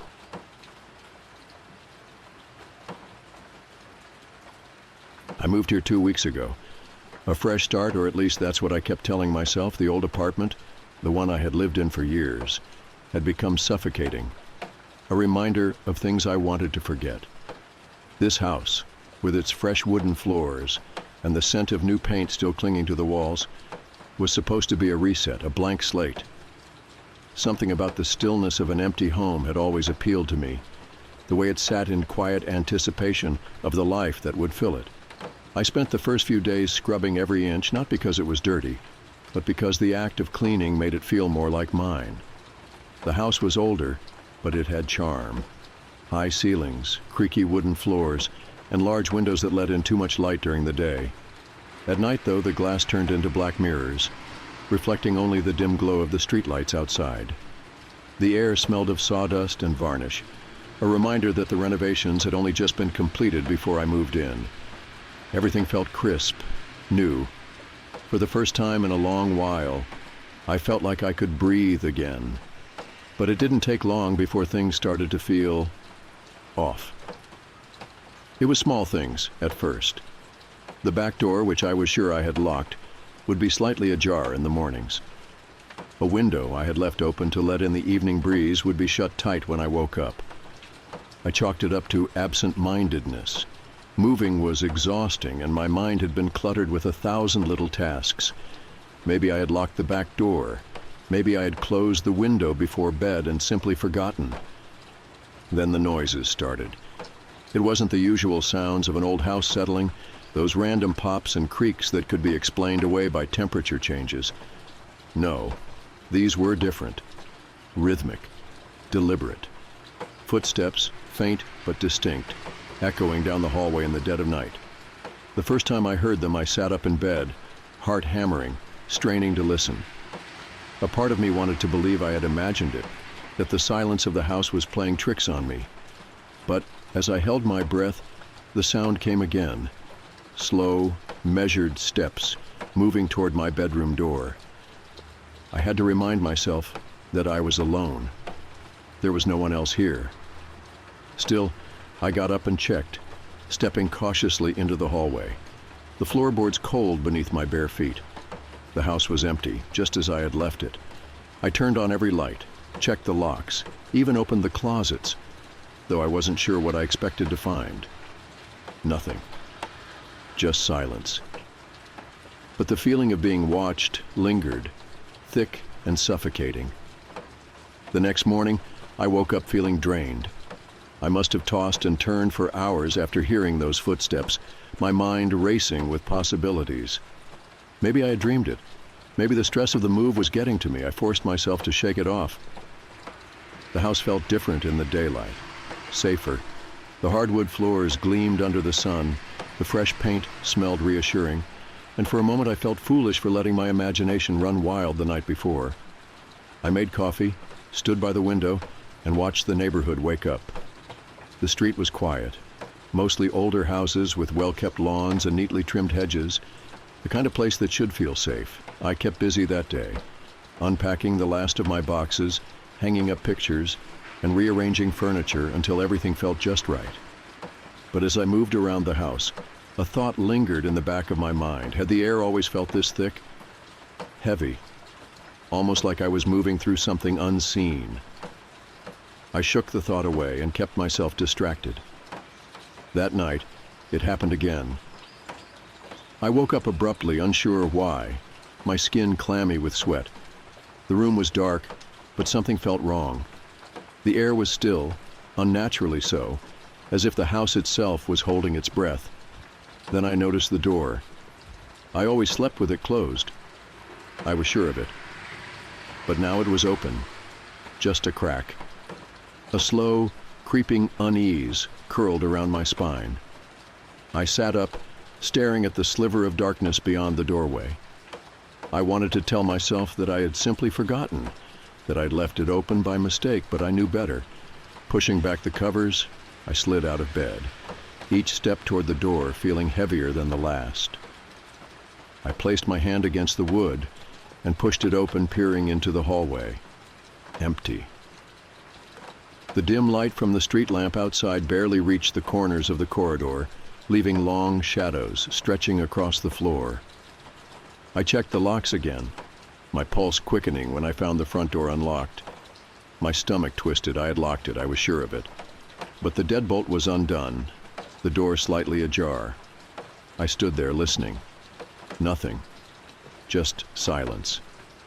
Swallowing hard, I locked it again, double-checking this time. Then, feeling foolish, I grabbed a chair and wedged it under the doorknob. It wasn't much, but it made me feel a little better. Back in bed, I tried to sleep, but every creak of the house had me on edge. I kept my eyes on the doorway, waiting, though I didn't know for what. Eventually, exhaustion took over and I drifted into uneasy sleep. The next few days, the strange occurrences continued. The doors I locked at night would be open in the morning. My keys would disappear, only to turn up in places I was certain I hadn't left them. The lights in the hallway flickered, even though the bulbs were brand new. And then the worst of it. One night, As I passed by the hallway mirror, I thought I saw something. A figure, just behind me. I spun around so fast I nearly lost my balance. Nothing was there. The hallway was empty, but my reflection, my own face, stared back at me, pale and wide-eyed. I barely slept that night. By the second week, I'd started keeping a knife on my nightstand. I told myself it was ridiculous, that I was being paranoid, but I couldn't shake the feeling that I wasn't alone in this house. Then, one night, I woke up to a sound I couldn't ignore. A slow, deliberate knock, not at the front door, from inside the house. I froze. The knock came again, 3 steady taps against wood. It was close. Too close. Then I realized it was coming from inside my closet. I held my breath, every muscle in my body going rigid. The silence stretched on, thick and suffocating. My mind raced with explanations, but none of them made sense. I reached for the knife, gripping the handle so tightly my knuckles turned white, and then slowly the closet door began to creak open. The closet door creaked open just an inch, but that was enough to make my stomach drop. The darkness inside was absolute, so black it felt unnatural, as if the space inside was swallowing all the light. I gripped the knife tighter, my breath shallow and uneven. I told myself to move, to get up, to do something, but I couldn't. I just stared, frozen in place, waiting for something to happen. Seconds passed, then a minute. Nothing. I forced myself to stand, legs unsteady beneath me. Slowly, cautiously, I reached for the lamp on my nightstand and flicked it on. Light flooded the room, chasing away the shadows. The closet was empty. My heart slammed against my ribs as I hesitated. Then, gripping the knife, I took a step forward.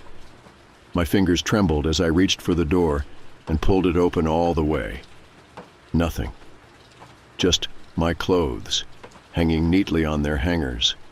My boxes stacked in the corner. The silence in the room was thick, pressing down on me like a weight. I let out a slow breath, shaking my head. "You're losing it," I muttered under my breath. But as I turned back toward my bed, I saw something that made my blood turn to ice. The chair, the one I had wedged under the front door handle just hours ago. It was back in its place at the dining table. The next morning, I called a locksmith. I didn't care how crazy I sounded.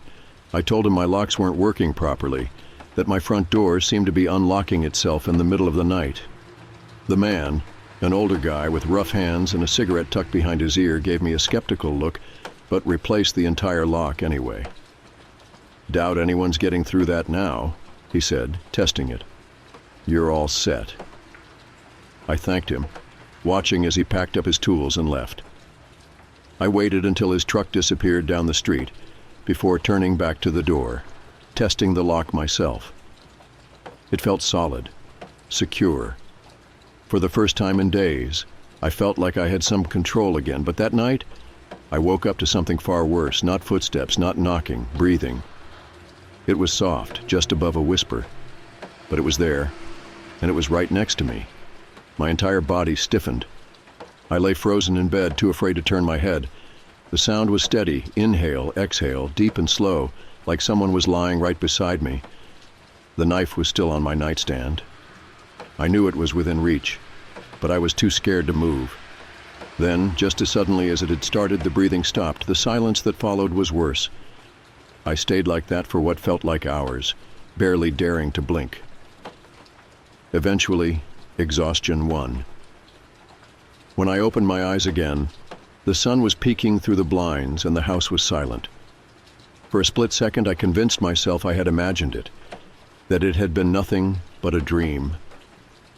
And then I saw the imprint, the deep, unmistakable indentation on the mattress beside me, as if someone had been lying there, watching me. I didn't sleep the next night. I couldn't. Every time I closed my eyes, I saw it, the imprint beside me, the weight of something unseen pressing into the mattress. I tried convincing myself it was nothing, that maybe I had shifted in my sleep, but I knew better. Something was in this house with me. I spent the entire day searching for an explanation. I checked the security footage from the small camera I'd installed outside my front door a few days ago. I was half expecting to see something, anything on the recordings, a shadow, a figure, movement. But there was nothing, not even me. The footage from the past 2 nights was blank.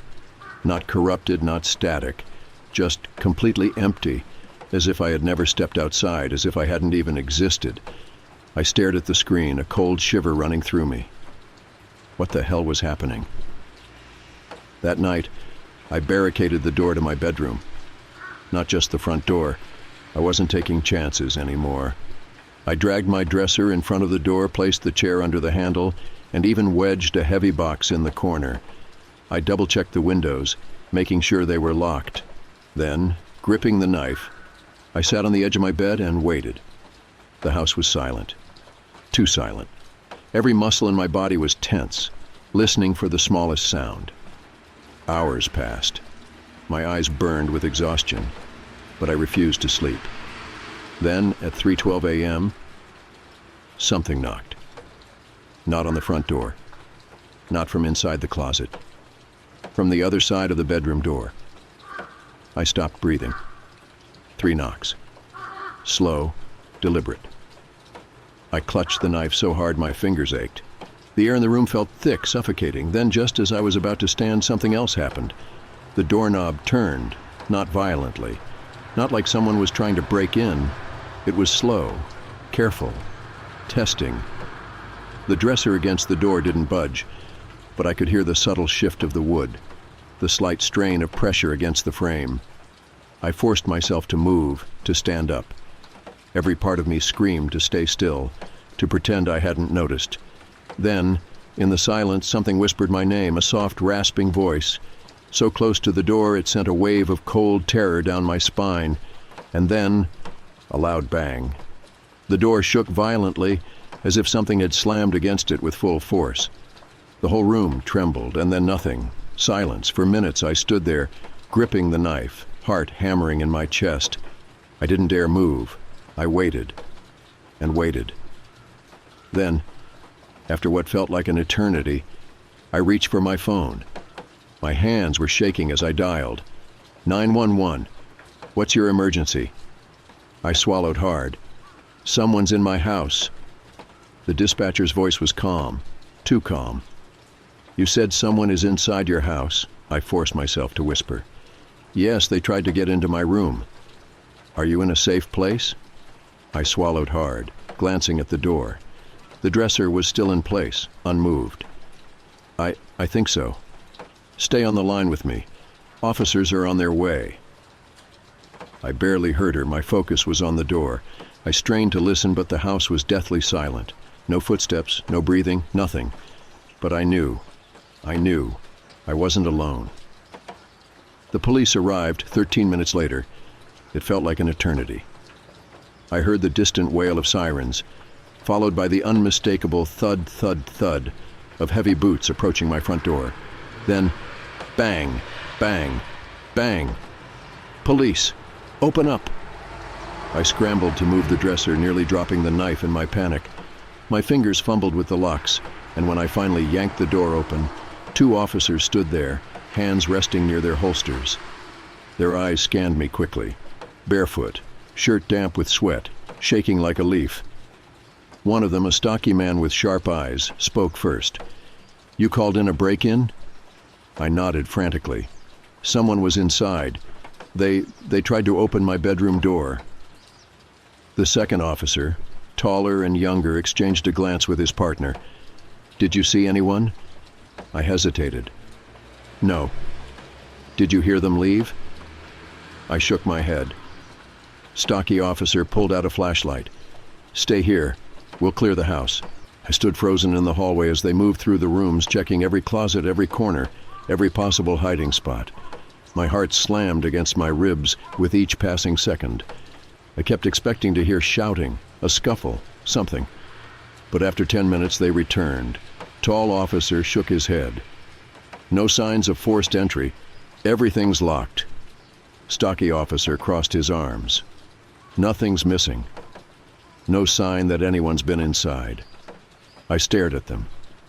But I heard it. The knocking, the door handle moving. Stocky officer's expression was unreadable. "Are you sure you weren't dreaming?" My stomach twisted. No, I was awake. I was awake. Neither of them looked convinced. "You live alone?" I nodded. They exchanged another glance before a stocky officer sighed. "Look, we'll file a report, but there's nothing else we can do tonight. If you see anything, real anything, call us again." Something about the way he said it made my skin crawl. They left a few minutes later, their car's red and blue lights flickering against my windows as they pulled away. And just like that, I was alone again. But as I shut the door, a realization settled deep in my gut. They were wrong. Someone had been inside, and they still were. I didn't sleep that night. Even after the police left, my mind kept replaying the sound of the knocking, the slow turn of the doorknob. They hadn't found anything. But that didn't mean nothing had happened. I checked every lock in the house again, tested the windows, even wedged the chair back under the front door handle. Then, gripping the knife, I sat on the couch with my back to the wall, waiting for something to happen again.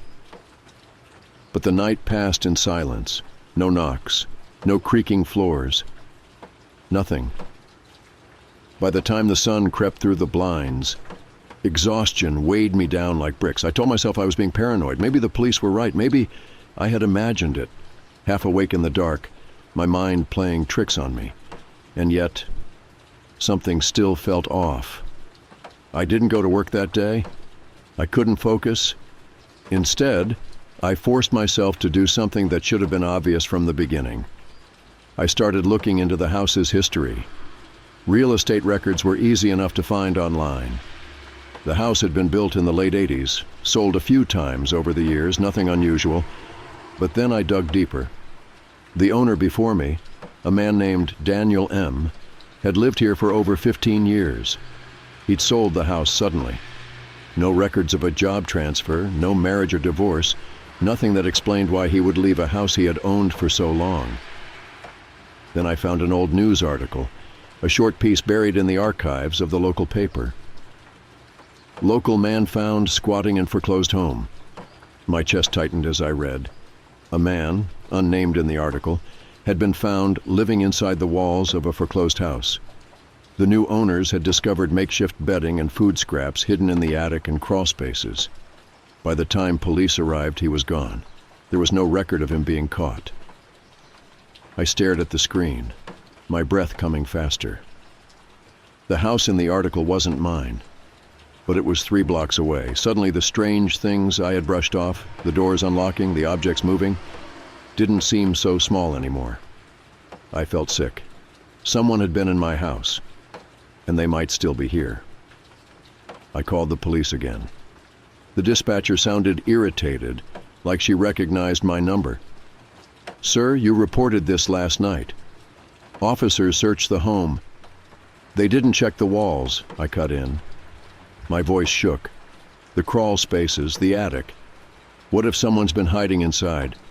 A long silence. Then, "We'll send someone over."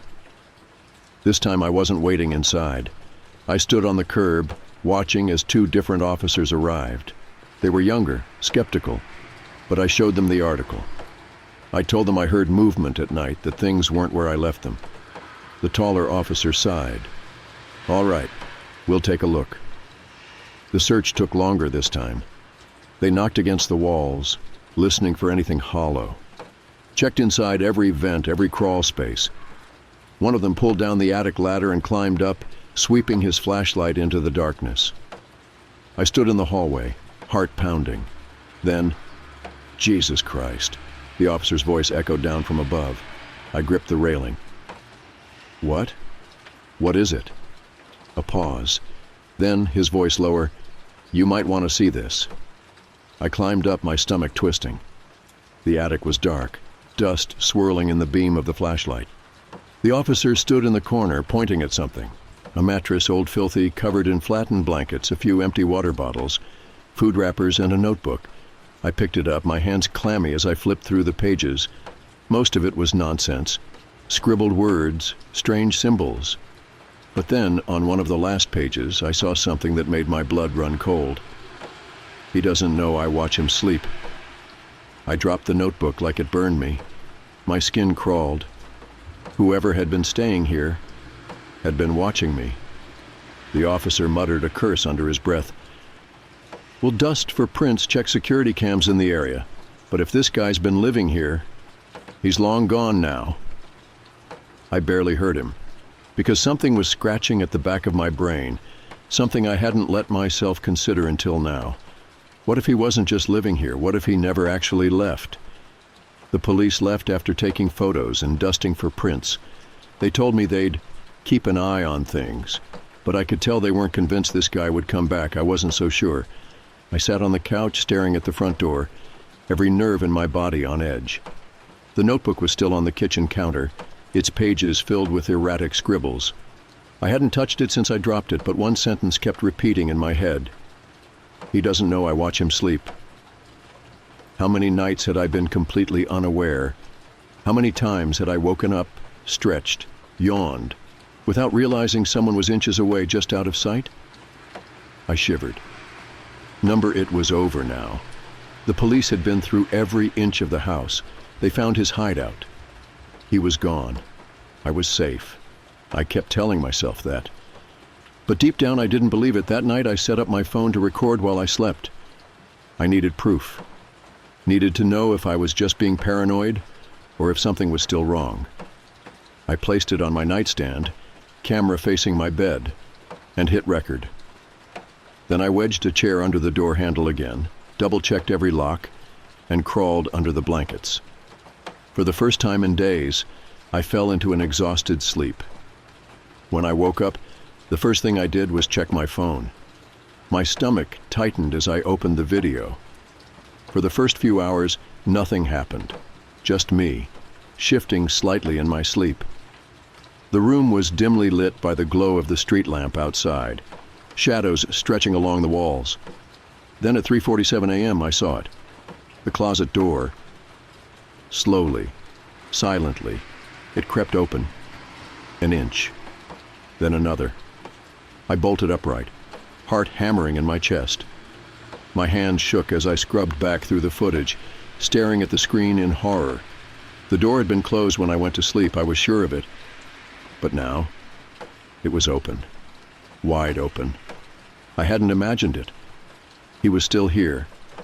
I didn't call the police this time. I couldn't. What would I even tell them? That my closet door moved? That I felt like I wasn't alone? They already thought I was losing it. I needed proof. I spent the whole day on edge, jumping at every sound. I knew he was watching me. Knew he was waiting for something, so I made a plan. That night I locked up as usual. I put the chair under the doorknob. I set up my phone to record again. But this time, I didn't go to sleep. I waited. The house was silent. For hours I lay in bed, barely blinking, staring at the closet door. My phone was recording, its tiny red light barely visible in the dark. At 3:51 a.m., the air changed. It was subtle, just a slight shift, like the room had become denser, heavier, and then movement. The closet door creaked. Just a fraction. I stayed completely still. My breathing was shallow, controlled. Every muscle in my body tensed as I gripped the knife under my pillow. Then a shadow. Slow, deliberate, just barely visible in the darkness. He was inside, watching me, waiting. My pulse thundered in my ears, but I forced myself to stay calm. Not yet. If I moved too soon, he'd run. And I needed to end this. Then finally, a footstep, software careful, he was coming closer. I moved fast. In one motion, I grabbed my phone, flicked on the flashlight, and lunged. The beam cut through the darkness, illuminating a figure inches from my bed. A man. Thin, unkempt. His clothes tattered, his skin pale and stretched tight over sharp cheekbones. His eyes, wild, empty. For a split second, we locked eyes. Then, he bolted. I chased him, nearly tripping over the blankets. He knew the house better than me. Dove into the hallway, moving fast, too fast. By the time I reached the front door, it was wide open, and he was gone. I'm not easily frightened. In fact, if you were to ask anyone who knows me, they'd tell you I'm the last person to flinch at strange noises in the night. I've spent years camping alone in remote areas across the country. No one who's ever traveled as much as I have would bat an eye at a few rustling leaves or the distant call of an animal. But the night I spent in Rabbit Valley changed everything. It was a quiet evening. Too quiet, maybe.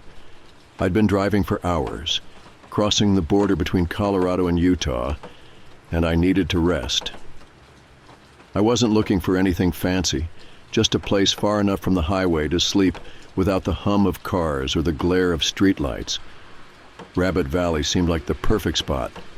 It was desolate, surrounded by nothing but wide open space and rugged terrain.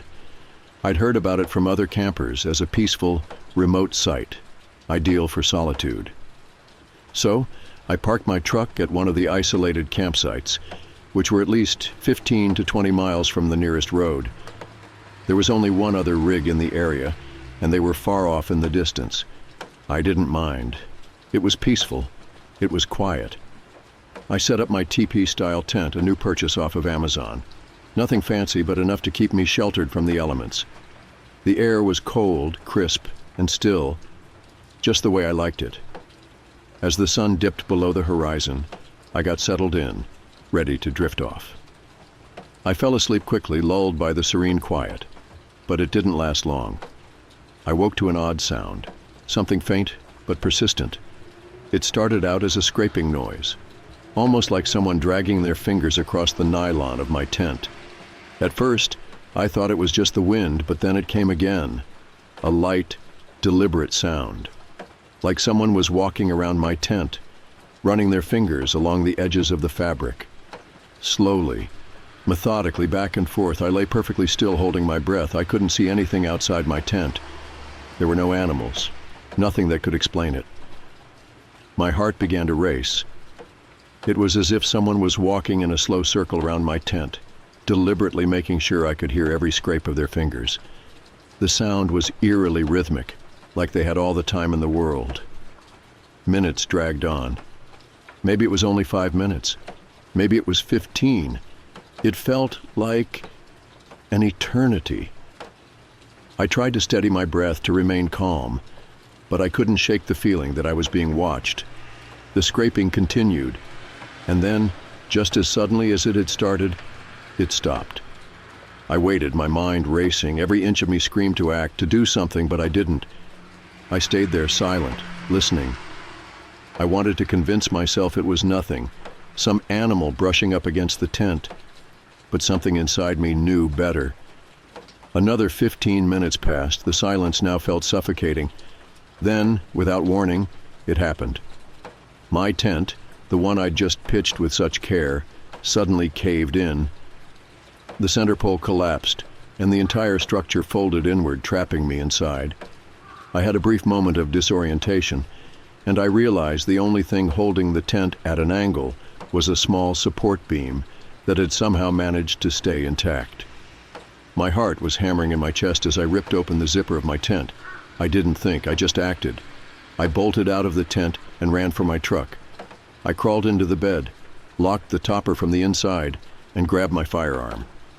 My hands were shaking so badly that I could barely hold the grip, but I didn't feel safe enough to sleep. I stayed wide awake the entire night, waiting for daylight. The darkness outside seemed to close in on me, as if something were waiting for me to fall asleep. When the sun finally rose, I didn't hesitate. I grabbed my things and went straight back to the campsite. My mind was racing, trying to make sense of what had happened. Was it just my nerves? Was I imagining it? But deep down I knew I wasn't. Something was off, very off. I went to inspect the area, hoping to find some sign that would explain it away. Maybe it was a bear or a large animal that brushed up against the tent. I could feel the unease growing in the pit of my stomach, but I pressed on, and that's when I saw them. Around my tent, in the cold desert dirt and snow, there were shoe prints. They weren't mine. I recognized my own tracks, leading to and from the campsite, but these were different. They were made by boots with pointed toes, deep imprints in the ground. The pattern they made was unmistakable. It was clear that someone had walked around my tent. Not just once, but multiple times. The prints were in a circle, as though someone had been pacing around me while I was inside. There were no other tracks, just these circular prints, making a steady loop around my tent, as if whoever it was had been studying me, waiting, watching. I felt a chill run down my spine, and that's when it hit me. They had known I was inside. They knew I was alone. They had been waiting for me to make a move, and the sound I'd heard, the scraping, it wasn't a random animal, it was deliberate. Someone had been touching the fabric of my tent. Someone had been taunting me. I looked further into the valley, hoping for an explanation, but the tracks, those boots, had wandered off into the wilderness, leading further into the desolate land. There were no signs of any other campsites, no vehicles in sight, just an empty, barren landscape stretching out before me. Whoever had been there wasn't coming back, but I didn't stick around to see if they would. I packed up my gear faster than I ever had before. I threw my things into my truck, locked the doors, and drove off without a second thought. I didn't even care about the rest of the day's drive. All I cared about was getting out of there. I didn't look back. To this day, I haven't been back to Rabbit Valley, and I don't think I ever will. Even now, every time I go camping, every time I set up a tent and sit beneath the stars, I can't shake that feeling. The feeling of someone watching, someone waiting just beyond the edge of the firelight.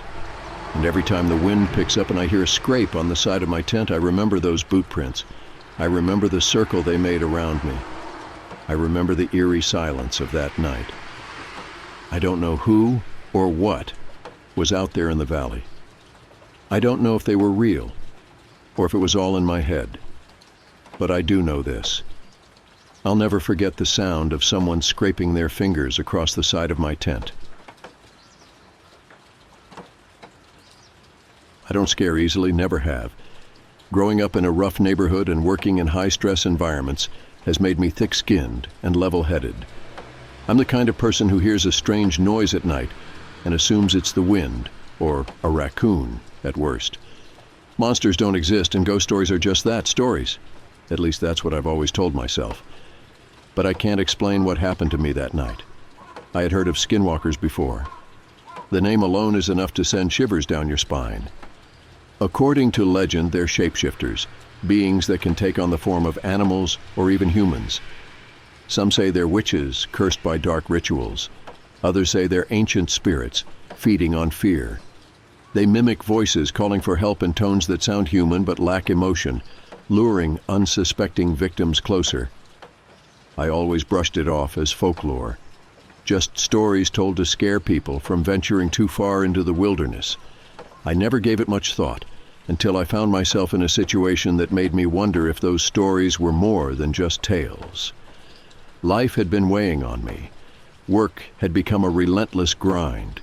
Family tensions were at an all-time high, and even my friends seemed to drain me. I needed a break, somewhere to clear my head. That's how I found myself packing for a solo camping trip. No one to bother me, no deadlines, no expectations, just me, the trees, and the quiet. The drive to the campsite was long, winding through forested roads that seemed to stretch on forever. I decided on a secluded spot, miles away from any trailheads or public camping areas. I wanted solitude, and I got it. By the time I arrived at the trailhead and started hiking, the sun was already dipping low in the sky, casting long shadows across the forest floor. The air was cool, the kind that bites just enough to remind you you're alive. As I made my way deeper into the woods, something caught my eye. A deer stood motionless a few yards off the trail, staring directly at me. Its body was perfectly still, too still, as though it were frozen in time. Its eyes were unnerving, not soft and curious like most deer, but sharp and focused. It felt like it was studying me. I kept walking, brushing it off as my imagination. But then there was another one. A second deer stood farther ahead, staring in the same unsettling way, and another. Each one seemed to appear out of nowhere, their heads turning slowly to watch me as I passed. They didn't move toward me, but they didn't move away either. It was as though they were trapped in some sort of trance, and for a moment I felt like I was too. Then, as suddenly as they appeared, the spell broke. The deer shook their heads, snorted, and bounded off into the woods like nothing had happened. I told myself it was just a coincidence, but unease crept in like a shadow I couldn't shake. Something was off. I couldn't explain it, but I felt it in my gut. About halfway to my chosen campsite, I saw a man wandering through the trees.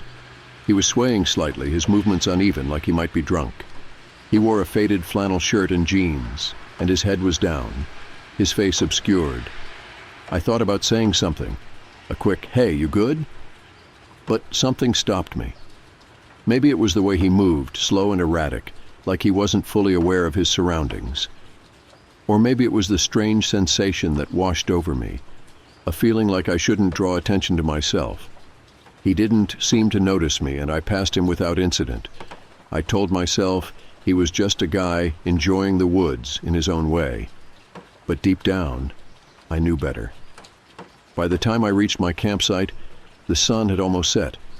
I pitched my tent, built a small fire, and tried to relax. The forest was quiet, the kind of quiet that makes you feel like you're the only person in the world. But that stillness didn't bring peace. It felt oppressive, like the trees were holding their breath, waiting for something. I was starting to feel a little better when I heard it. "Help! Help me!" It was a man's voice, distant but clear. The words carried through the trees, echoing faintly. At first, I thought someone might actually be in trouble. I stood straining to listen. "Help me! Over here!" The voice came again, but this time, something about it felt wrong. The tone was too flat, too monotone, like someone mimicking a call for help rather than genuinely needing it. It lacked urgency. "Help me," the voice repeated, almost like a recording. The same inflection, the same rhythm, over and over. It was closer now, but I couldn't see anyone. My skin crawled. I wanted to call out, to ask if they were okay, but something in the back of my mind screamed, "Don't." I sat back down by the fire, clutching my flashlight like a lifeline. The voice kept calling, circling my campsite. It would fade into the distance, then grow louder again, moving in an erratic pattern. And then, just as suddenly as it started, it stopped. The silence that followed was deafening. I stared into the darkness beyond the firelight, my heart pounding. I felt like I was being watched. But no matter how hard I looked, I couldn't see anything. That night, I barely slept. Every rustle of leaves, every crack of a branch sent my heart racing. I stayed in my tent, clutching a knife, waiting for something, or someone, to emerge from the shadows.